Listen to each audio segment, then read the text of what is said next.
Hello, my name is Ayush Krishna. I have secured All India Rank 6 in Indian Forest Service Examination 2021. मैं आपको आज forestry optional के बारे में बहुत ही डिटेल में बताने वाला हूँ कि क्या क्या चीज़ें करनी है। और before moving ahead I would like to share कि मैंने लगभग फॉरेस्ट्री ऑप्शनल 30 से 35 दिन के आसपास में, क्योंकि टाइम ही बहुत कम होता है, 40 दिन इस बार थोड़ा ज़्यादा समय है, पर बहुत ही मैंने लगभग 30 दिन के आसपास दिया होगा फॉरेस्ट्री ऑप्शनल। और फॉरेस्ट्री ऑप्शनल मैंने एकदम स्क्रैच से स्टार्ट किया था, मतलब एकदम ज़ीरो लेवल से स्टार्ट किया था। अपने फ्रेंड से सजेशन जो ऑलरेडी सर्विसेज में हैं उनसे पूछ करके एकदम स्क्रैच से क्या करना है मैंने स्टार्ट किया था। तो आपके पास भी, अगर आपका भी ऐसा ही सिमिलर सिचुएशन है कि आप जो है फॉरेस्ट्री आपने कभी नहीं देखा है, तो कोई भी दिक्कत नहीं है, आप बहुत अच्छे से फॉरेस्ट्री ऑप्शनल को हैंडल कर सकते हैं। Forestry optional is a very rewarding subject. But before moving ahead मैं आपको एक बात बता देना चाहता हूँ ताकि मैं ये पॉइंट मिस ना करूँ। आप फॉरेस्ट्री का कोई भी प्रीवियस ईयर क्वेश्चन उठा के देखें तो उसमें लिखा होता है क्वेश्चन पेपर के आगे, neat sketches may be drawn whenever required. तो ये बात मेरे को स्पेसिफिकली मतलब लोगों ने कहा कि डायग्राम्स बनाने हैं, सब कुछ बताते हैं, ये सब बताते हैं सब लोग, पर ये बात मतलब मैंने खुद से आइडेंटिफाई की थी कि मैं जब पेपर देख रहा था तो मुझे लगा कि भाई क्वेश्चन पेपर के आगे ही लिखा है कि they are appreciating you for making diagrams. तो इस बात को मैंने बहुत सीरियसली लिया एंड आई मेड श्योर कि मैं हर एक क्वेश्चन में डायग्राम बनाऊँ ही। तो कहीं ना कहीं and I also used 3 coloured pens, मतलब टाइम मैनेजमेंट में दिक्कत हुआ, ब्लू ब्लैक सब यूज़ करते हैं, ग्रीन भी मैंने यूज़ किया जैसे पेड़ के अलग अलग स्टैंड्स को दिखाने के लिए कभी। तो मैंने 3 कलर का पेन यूज़ किया है। और मैंने नीट स्केचेस में भी ड्रॉन जो क्वेश्चन पेपर के आगे लिखा रहता है उसको बहुत ही सीरियसली लिया।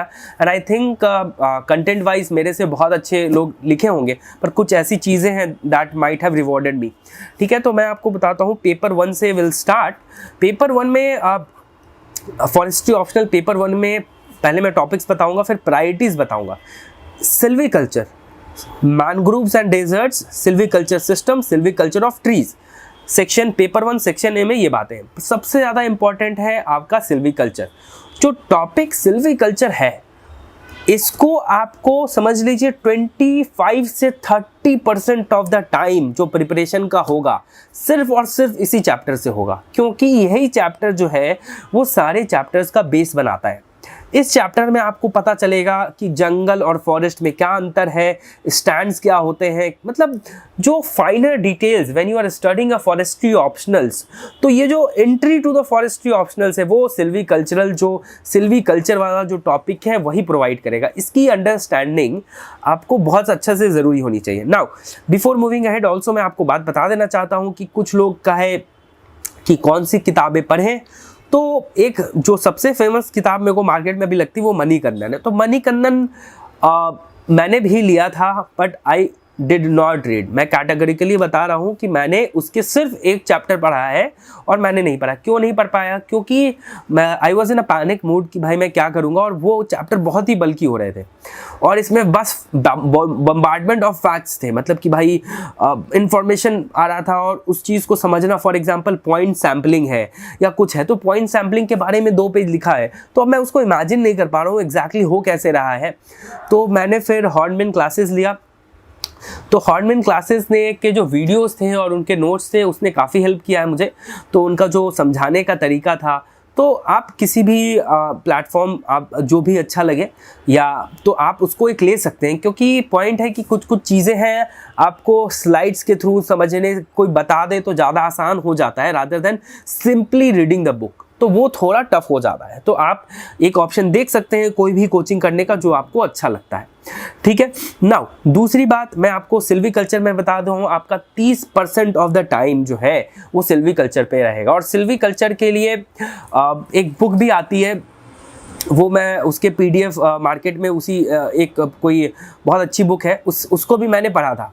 मतलब कि उस बुक को मैंने पढ़ लिया था क्योंकि वीडियोस देखा मणिकंदन के सिल्वीकल्चर के, मैंने मणिकंदन की भी चैप्टर पढ़ी थी, वही जो एक चैप्टर जो है वो पढ़ी, फिर मैंने उस रेफरेंस बुक को रेफ़र किया। मैं I would let you know about that book. और उसके बाद मैंने फिर वीडियोस देखी, तो इससे मेरा सिल्वीकल्चर का चीज़ जो है मामला सेट हो गया। उसके बाद आगे बढ़ना है। Now other very important topic is mangroves and cold deserts. आप अगर प्रीवियस ईयर क्वेश्चन देखेंगे, मैं बता रहा हूँ इस बार भी वैसा ही होगा। प्रीवियस ईयर आप क्वेश्चन देखेंगे तो उसमें कभी पूछता है मैनग्रोव्स के 5 नाम बताओ, कभी कहेगा कि डेजर्ट कोल्ड डेजर्ट के जो स्पीसीज है उसके 5 नाम बताओ, फिर मैनग्रोव्स के बताओ, फिर 5 नाम। मतलब it is coming every other year. आप क्वेश्चन देखें, आपको बार बार दिखेगा कि मैनग्रोव्स एंड कोल्ड डेजर्ट से तो क्वेश्चन आ ही रहे हैं। तो this is very important topic. आप प्रीवियस ईयर क्वेश्चन का जो एक कंपाइलेशन मुझे जो मिला था, मतलब ऐसे भी फ्रीली अवेलेबल है हॉर्नबिल के इस पे, वो भी मैं शेयर कर दूंगा अपने चैनल पे। तो वहाँ पे सिल्वीकल्चर हो गया, मैनग्रोव्स एंड फॉरेस्ट हो गया। अब सिल्वीकल्चरल सिस्टम्स है, तो अब तो मैनग्रोव्स, आपका मैनग्रोव्स एंड फॉरेस्ट जो है कोल्ड डेजर्ट से वो प्रायोरिटी में रहेगा। फर्स्ट प्रायोरिटी आपका सिल्वीकल्चर रहेगा, सेकंड प्रायोरिटी आपका मैनग्रोव्स एंड कोल्ड डेजर्ट्स रहेगा। उसके बाद सिल्वीकल्चरल सिस्टम्स आते हैं। तो सिल्वीकल्चरल सिस्टम्स में अलग अलग सिस्टम है, वो आपको ऊपर के हिसाब से आपको समझ, उसमें आपको टाइम नहीं लगेगा। पर एक जो टॉपिक है सिल्वीकल्चर ऑफ ट्रीज, इसमें 100% क्वेश्चन आने ही हैं। और आपको उसमें ट्री का कब उसमें फ्रूट लगती है, कब लीफ शेड होता है, उसका साइंटिफिक नेम क्या है, कितना लंबा है, लाइट डिमांडर है, whether it is a light demander या उसको शेड बियरर है, मतलब सारी जो डिटेल्स हैं, फाइनल डिटेल्स है, वो लिखनी पड़ती हैं इसमें, ठीक है। और इसमें लगभग 33 या 35 ट्रीज हैं जिसके साइंटिफिक नेम दे रखे हैं। Now I am making this point कि do not read all the trees because it would be a very time taking process. आप जो है प्रिपेयर नहीं कर सकते इतना ट्री, कॉस्ट बेनिफिट नहीं है। मैं मानता हूँ आपको एक ना एक क्वेश्चन आपको टैकल करना पड़ेगा, पर आप ट्रेंड के हिसाब से जाइए। मेरा क्या स्ट्रैटेजी था मैं आपको बताता हूँ बहुत पर्सनली। मैंने क्या किया था, आई सेड माई फादर कि मैं हर दिन एक ट्री के बारे में आपसे डिस्कस करूँगा। उसके बाद तो मैंने पहले शुरू किया अकेशिया कटेचू से। मैंने देखा कि what the trees name that is very much important. तो उसके इम्पोर्टेंस की लिस्ट भी है, I will try to share मैं अपने ग्रुप पे। जैसे फॉर एग्जांपल अकेशिया कटेचू हो गया, फिर आज़ादी रचता इंडिका हो गया, डलबर्जिया शिशु हो गया। तो ये सब जो ट्रीज़ हैं वो बार बार आ रहे होते हैं। अब से जैसे इस बार कैजुराइना इक्विसेटिफोलिया हो गया, वो बार बार आए हैं।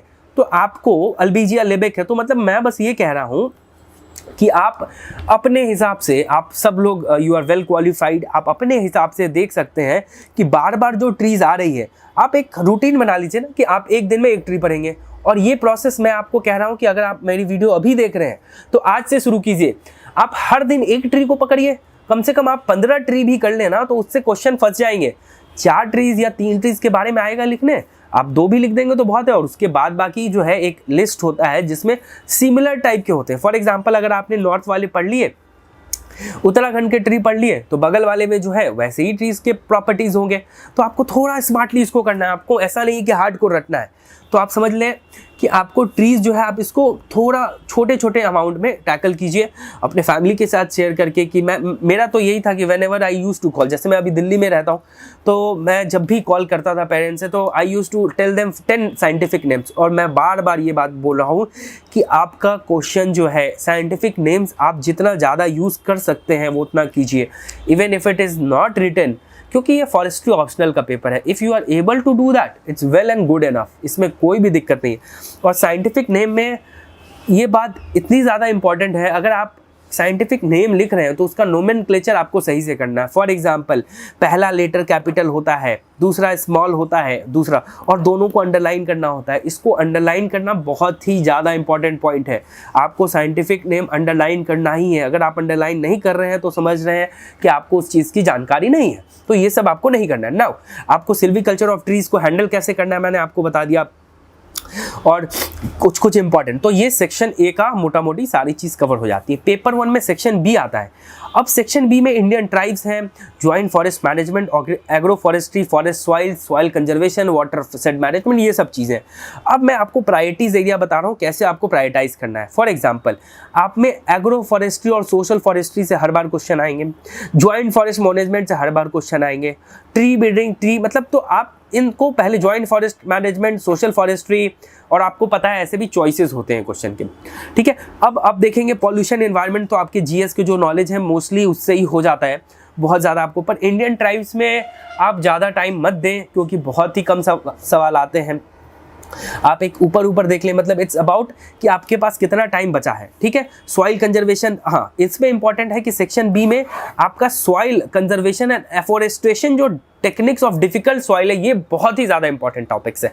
आपको जैसे फॉर एग्जांपल डिजर्ट में कैसे उसको करना है, डिजर्ट सॉइल को कैसे करना है, सलाइन सॉइल को कैसे करना है, ये सब के भी नोट्स वगैरह है, मैं आपसे शेयर कर दूंगा अपने चैनल के थ्रू। तो ये सब बहुत इंपॉर्टेंट है जो आपको करना है, ठीक है। मैंने एक इंपॉर्टेंट काम क्या किया था, जैसे ही मैं प्रिपरेशन शुरू कर रहा था तो आप एक अपना शीट बना के रखिए, आप उसमें कीवर्ड्स लिखते रहिए। For example keywords as in जो फॉरेस्ट्री में जैसे स्टैंड हो गया, फॉरेस्ट को क्या बोलते हैं, सिल्वीकल्चर सिस्टम हो गया, डलबर्जी, मतलब कि जो फॉरेस्ट्री के जो कीवर्ड्स हैं, फॉरेस्ट्री ऑप्शनल लगेगा कि फॉरेस्ट्री ऑप्शनल, तो वो आप लगातार लिखिए, मतलब लगातार, मतलब जैसे जैसे आप पढ़ रहे हैं वैसे वैसे उसको सब्सटैंशिएट करते जाइए, तो आपका जो आंसर है वो इनरिच होगा, रादर देन कि आप एक साथ ही सब कुछ कर लें। नाउ अब मैं मूव अहेड कर रहा हूँ सेकंड पेपर पे। सेकंड पेपर में जो आपको इंपॉर्टेंट है forest management and management system, यहाँ पे इंपॉर्टेंट है ग्रोइंग स्टॉक, ये सब बहुत इंपॉर्टेंट है। यहाँ पे आपको थोड़ा सा ये आएगा कि ग्रोइंग स्टॉक कैसे कैसे बढ़ता है, उसके बहुत सारे फॉर्मूलाज वगैरह होंगे, तो उसको ध्यान देना। पर एक बात आपको ये भी ध्यान देना है, आप ध्यान देंगे प्रीवियस ईयर क्वेश्चन में तो बहुत ही टेक्निकल न्यूमेरिकल क्वेश्चन नहीं आ रहे हैं, तो अननेसेसरी 2013 में जो न्यूमेरिकल क्वेश्चन आ रखे हो उस पर परेशान नहीं होना है, because they are not an easy. क्योंकि पहले पैटर्न ऐसा अलग था, कुछ पैटर्न था जहाँ पे सिर्फ फॉरेस्ट्री ग्रेजुएट्स वगैरह होते थे वही लेते थे, पर जब पैटर्न चेंज हुआ कि सबको एक साथ मिलाया गया तो उस टाइप के क्वेश्चंस नहीं आते हैं। तो आपको उस बात को ध्यान रखना है। और फॉरेस्ट और वर्किंग प्लान में कंपार्टमेंट, फॉरेस्ट स्टॉक मैप, ये सब आपको बहुत ही इंपॉर्टेंट अच्छे से करना है। फॉरेस्ट्री वर्किंग प्लान ये सब आपको करना है। और फॉरेस्ट मेंसुरेशन एक बहुत इंपॉर्टेंट टॉपिक है जहाँ पर मेजगर थ्योरी, मतलब कहते हैं कि वो थ्योरी इस बार नहीं आई, इस बार आने का बहुत चांस है। पॉइंट सैम्पलिंग मैं बार बार कह रहा हूँ आपको हमेशा से इंपॉर्टेंट रहा है, बार बार इस बार भी आ सकता है। तो कुछ ऐसे टॉपिक्स मैं जो आपको बता रहा हूँ आपको प्रीवियस ईयर क्वेश्चन देख के खुद से ही मिल जाएगा। और तो और मैं आपके साथ शेयर कर दूंगा कि बार बार कौन से क्वेश्चन बार बार आए हैं, आपको वो देख के समझ में आ जाएगा। अब जो चैप्टर्स हैं जैसे फॉरेस्ट इकोलॉजी हो गया, डेंड्रोलॉजी हो गया, इथेनोबॉटनी हो गया, इस पे आपको ज़्यादा समय नहीं देना है क्योंकि आपको फॉरेस्ट मेंसुरेशन करने में ही टाइम लग जाएगा। तो ये सब जो टॉपिक्स हैं फॉरेस्ट इकोलॉजी, ये सब आप खुद से भी लिख सकते हैं। डेंड्रोलॉजी आप थोड़ा सा कंसेप्ट पढ़ के भी लिख सकते हैं। It's all about the time which you will be giving. ऐसे तो सारे इंपॉर्टेंट टॉपिक्स हैं, आप सब कुछ पढ़ लो, पर पॉइंट मैं बस आपको ये बता रहा हूँ कि कितने इंपॉर्टेंट है और कहाँ प्रायोरिटाइज कर सकते हो। नाउ अब सेक्शन बी में आप देखें पेपर 2 में, तो सबसे इंपॉर्टेंट टॉपिक होगा non timber forest produce, NTFP। उसमें हर साल ही सवाल आएंगे, इस बार भी आए हैं, मैंने जो पेपर दिया उस बार भी आए थे, इस बार भी आएंगे।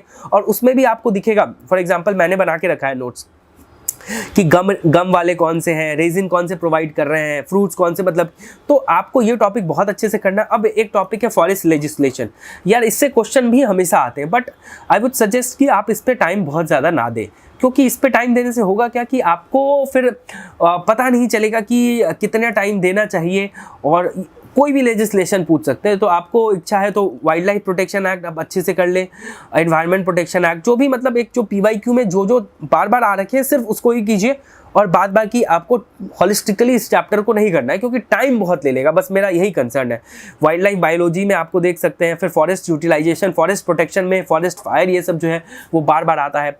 तो ये रहा पूरा ओवरऑल कहाँ पे आपको प्रायोरिटाइज करना है। नाउ अब मैं आपको कुछ चीज़ें बता रहा हूँ जो आपको एग्जाम में ध्यान रखनी है। सबसे पहली बात, आप जब भी प्रिपरेशन करें आपको ड्राइंग बार बार बनानी है, बार बार। अगर आपके क्वेश्चन पेपर में ही लिखा है draw neat sketches is appreciated, तो whenever required you have to made, तो आपको बार बार जितना ज़्यादा आप डायग्राम बना सकते हैं बनाएं। इट्स रियली हेल्पफुल और वो मार्क्स फेच करता है।